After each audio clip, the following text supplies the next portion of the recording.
Joseph is taken out of jail after his 12 years being in jail. But before we continue to learn more about what Joseph is going to do, let's take a step back and understand where he came from. We know Joseph was his father's favorite. Joseph was 17 years old when he was kidnapped by his brothers and sold as a slave. So he spent his first 17 years with his father, by his father's side. His father taught him everything he knew, everything he learned from his grandfather Abraham, everything he learned from his father Isaac, and everything he learned from the famous yeshiva of Shem and Ever for those 14 years that he spent there on his way to his father-in-law's house before he built his family. So Joseph is this hyper genius and also a very righteous man. Well, lad, 17 years old.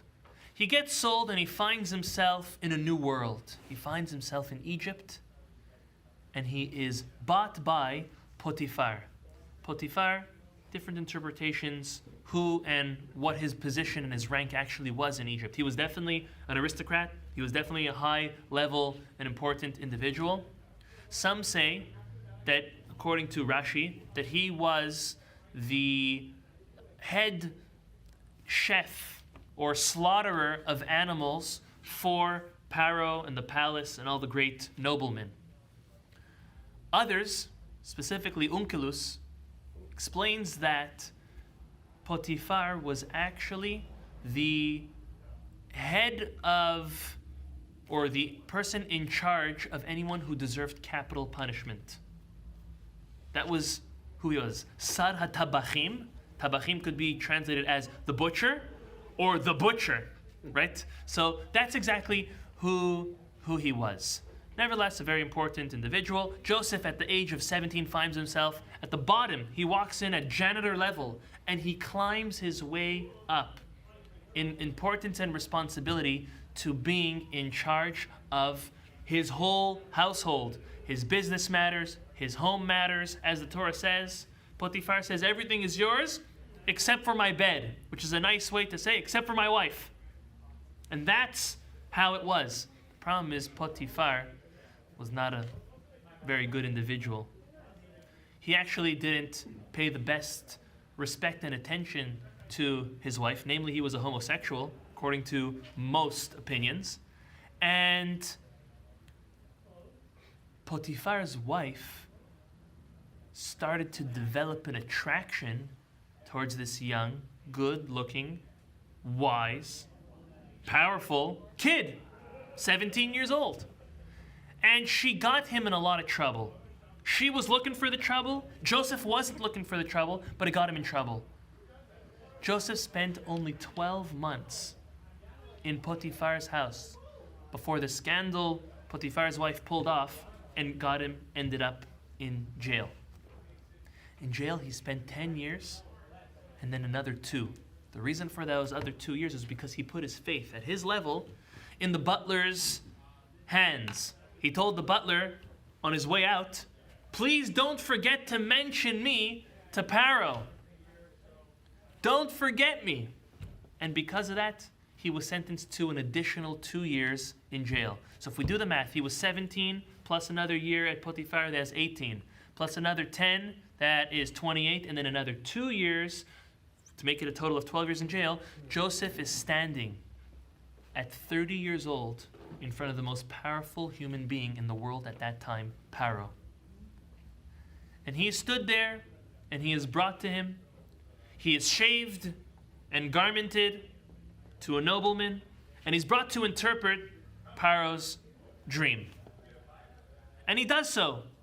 And he says an answer Pharaoh was happy with. After seeking so many answers, finally Joseph comes and says, the 7 allude to the 7 years of plenty, and then the 7 which follow and devour are the 7 years of hunger and famine, which will, if we don't do anything, wipe Egypt off the face of this earth. And he gave him a way to take care of it. Joseph, by the way, according to many opinions, was the first individual the world saw to invent a capital gains tax. So we could thank him for it, or we could not. But what Joseph said was, every land, every field, every harvest, every crop, 20% during the 7 years of plenty are going to be collected and stored in silos and then distributed to those who contributed towards it during the years of famine, so we will not perish.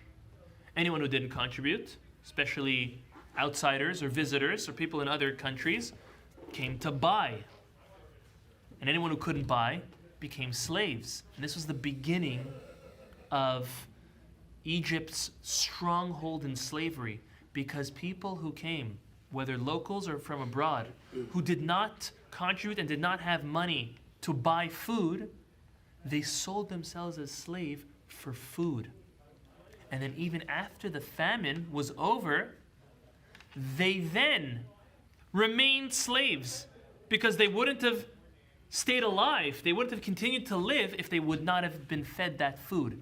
And Egypt became, at that point, the strongest country again in the world, and had many, many, many slaves. So Joseph is there, and he gives them this interpretation, gives them this solution. And Paro tells Joseph, and I'll quote to you, we are in chapter 41, verses 39 and 40. It says, Vayomer Paro el Yosef, Paro tells Joseph, Achare hodia Elokim otecha et kol zot, after God, as you said, Joseph, told you all of this. En navon v'chacham kamocha, there is no one who is so discerning and so wise as you, Joseph. And then Paro continues, Ata tieh al beti, I want you to be in charge of my house and this whole country. Ve'al picha yishak kol ami, and I want the whole country, the whole nation, to kiss the words that you say, to heed to what you say. Rak hakiseh egdal mimecha, only the throne, meaning only my rulership, Paro says, is something which is above you.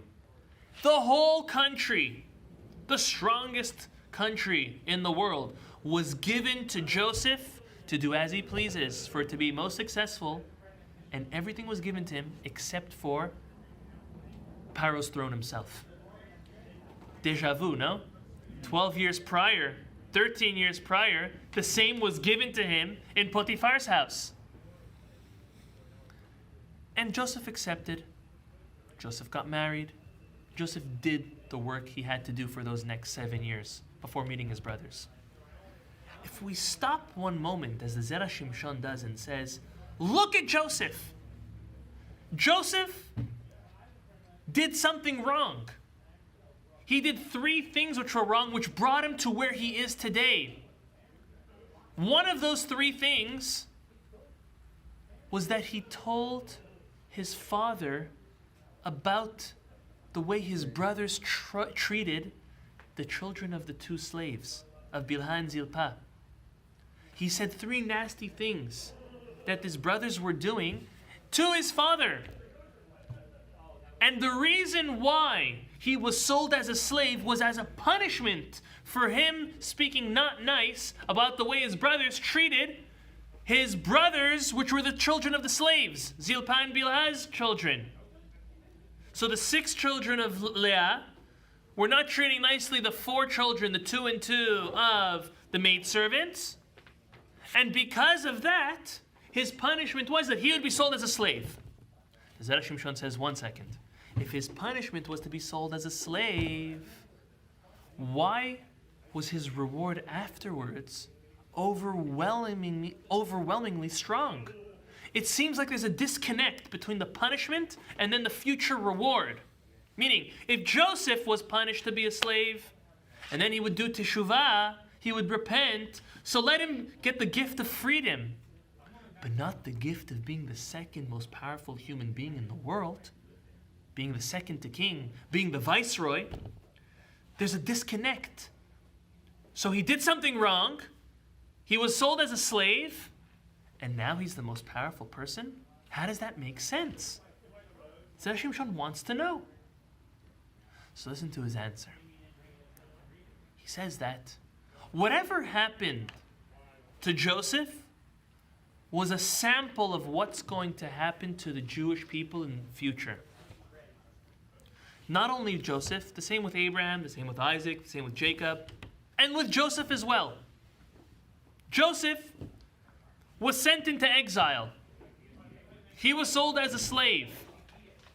The Jewish people very soon are going to go into exile as well. They're going to come to Egypt the same way Joseph came to Egypt. And there's going to be a descent. And they themselves, the Jewish people, will become slaves. But look at the end of the story. The end of the story is that Joseph came up strong and Joseph came up on top. And this was alluding to the Jewish people in the future as well. That even after their exile, they will come up on top. The Midrash tells us that there were 3 things that the Jewish people merited only because of the exile in Egypt. Number 1, receiving the Torah. Number 2, receiving the land of Israel. And number 3, the gift of Olam Haba, the next world. These 3 things only came about because of the Jewish people being exiled to Egypt. The way the Zera Shimshon explains it, and I'm modifying it a little, is when something needs to gum up, needs to rise. Look at it like a ball. How do you get a ball up high? Well, you can throw it up, but it also bounces. When a ball hits the floor, it bounces right back up. And so too, on a global, national, communal, family, personal level, when one goes down, it's not all over. It's just something which breaks down, hits the bottom, and then gets lifted and put back together by God Himself and raised up tall, strong, high, in an even better capacity than before. Bnei Israel were exiled. They came up strong after. They got the Torah, they got the land of Israel, they got the gift of the next world. Joseph's brothers intended on throwing him into the pit, taking him out, selling him like a slave forevermore. God had a better plan. Joseph had to hit the rock bottom before exponentially growing to be the second most powerful human being in the world at that time. The one who was feeding with his own hands the whole world during the famine. He was only able to get to that after he hit the floor and bounced up, all the way up, with the help and the assistance of God. So the Torah is telling us there's no disconnect between Joseph's punishment and his reward. His punishment was to go all the way down to rock bottom. But it's not over then. He was able to be brought up by God all the way to the top. And this lesson is so pertaining and powerful to us all. At each of us in our own time in life, there are dark times. Sometimes a person goes into exile. Sometimes the Jewish people go into exile. But it's not any reason to despair. Yes, sometimes we need to worry. We need to try hard. We need to do our thing. But it doesn't mean it's over. Because every descent ends off in an ascent, in rising. And this is a strong lesson we learn from Joseph. Don't get down over things which are hard. Joseph had a great spirit. Great spirit as a slave. Great spirit as in jail, not knowing if he'd ever come out of there. And so too, each and every one of us in our own lives. When it gets bumpy, when the going gets tough, the tough get going. And that's only able to be done in a genuine and healthy way when we have emunah, when we have our belief in God, when our convictions about the purpose of life are unshakable because of our connection to God through His Torah and through fulfilling His mitzvot, the commandments. When we have that, a descent is like a descent in a roller coaster. I don't know about you, but I love that descent of the roller coaster. When your heart starts to come up on you, and then you know that you're going right back up afterwards, that's the way we need to take our exiles. That's the way we need to take our descents. It's just a roller coaster. Okay, It's not 30 seconds long. It's not 2 minutes long. Sometimes it's a month, sometimes it's a year, sometimes it's even longer. There's health complications, there's family complications, there's financial complications. Everyone has their own thing. Emotional, psychological complications. That's fine. All of that is part of the ascent. And when we realize that, and we come strong with an unshaking belief in God, it's definitely a good coping mechanism how to work our way up and through it. But if we really believe it, we will see and understand that God is going to be there for us and He will rise us. Remember a ball. Ball bounces, but it comes back up stronger. That force that it comes up with is the force of God collecting whatever is broken. Removing all the bad. Right? Joseph did something wrong. So he had to become a slave. After he was a slave, God took off the bad. He gave him atonement for that sin. Then he was able to raise him up to a higher place. That's the Kabbalistic concept of klipot, of shells. A shell is to remove something that is no good. So when a person does something wrong, we come down into repentance, into exile, into worry, into hardship. That klipa, that shell comes off. And then God's able to raise us to an even higher and greater place. May the merit of the Zera Shimshon stand for ourselves, our families, community, and all Am Yisrael. Amen v'amen.